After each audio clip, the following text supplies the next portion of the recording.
First trimester pregnancy symptoms that I survived and you can too. I leftover Chipotle from yesterday. We're gonna start with this.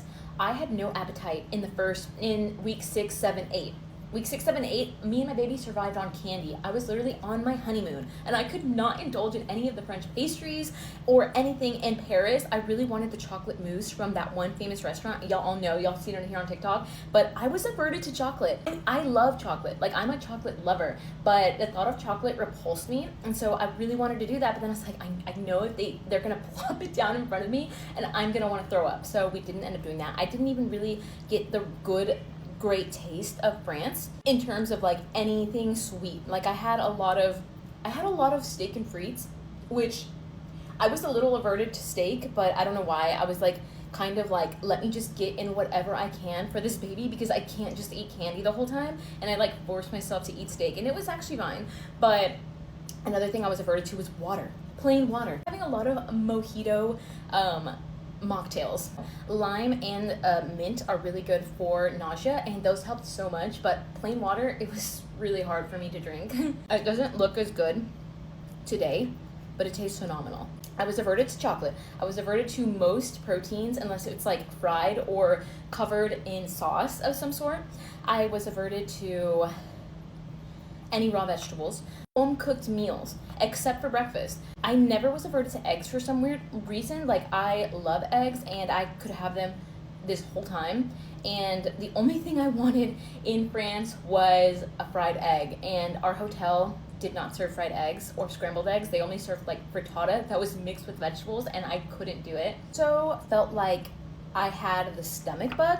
I was on my period and I was getting clinical depression for weeks like 6, 7, 8. I felt like everything was bothering me. I felt so alone. I felt this weird feeling of it's just me and the baby.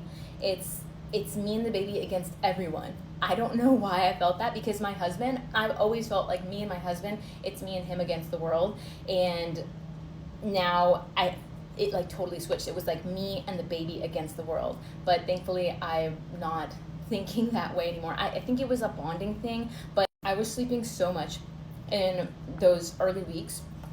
Like I was sleeping 9, 10, 11, 12 hours at some points. I would wake up with my back aching so bad because of how long I stayed in bed. And now I'm going back to like a more regular sleeping schedule, 8, 9 hours, not really surpassing 9 hours, but that's what I was used to before. Motivation that I did not have for anything at the beginning. And that's funny because it was only like 4 or 5 weeks ago that I was feeling all these ways. But I feel like so much has changed already in that short amount of time. I had no desire to work out for a good 2 weeks, I think. I'm so used to running and lifting and swimming and doing all these things and activities and being a very active person, walking, all that. But I had no desire, no energy to do it. And so I don't think I worked out for 1.5, 2 weeks. I'll say exercise keeps everything going. Like why I had so much constipation because I wasn't getting everything moving.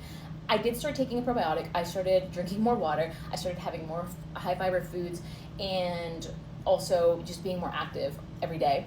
And I can say that I am having a regular system right now, which feels great because there were times where I was crying on the toilet because of how constipated I was. I was like, just please, something come out of me. Like that's how desperate I was. I was like in tears on the toilet sometimes because it would be like day 3 of constipation and I just felt so big and like not hungry and it was just horrible. Like if you know, you know. When I did start back up running, I felt like I could not catch my breath.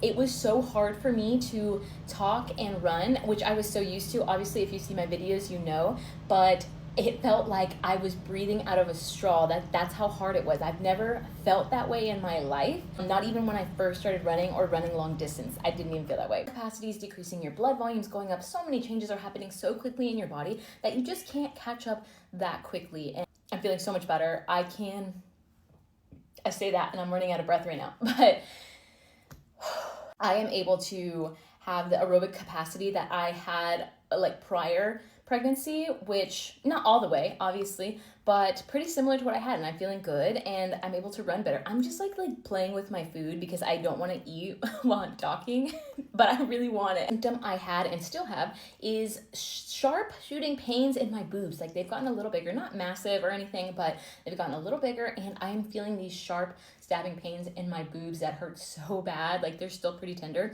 on one day, and then I had all these like pimple like things around my areolas, and I was like, what's that? And then I remembered from school.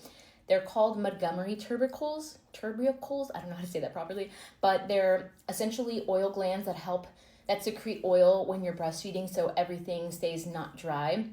And I think it also secretes a smell for the baby to know where your nipple is, I think. So it's just getting ready for, breastfeeding, which I thought was really cool because that's the first, besides like my belly getting obviously a little bigger, that's the first physical change that I've been able to see on myself. And it was actually really cool. You cannot pop those, by the way. They will get infected, and do not pop them. I am a chronic pimple popper. I know it's terrible, but I love popping pimples, and the urge to pop these is so strong, but don't do it because they will get infected. I survived those first trimester symptoms, and you can too. Comment below how many weeks you're pregnant and what your current symptoms are, because I find this stuff so interesting as a first-time mom and as a science major. Building this community of knowing what other moms are going to just, I think, helps you feel less alone.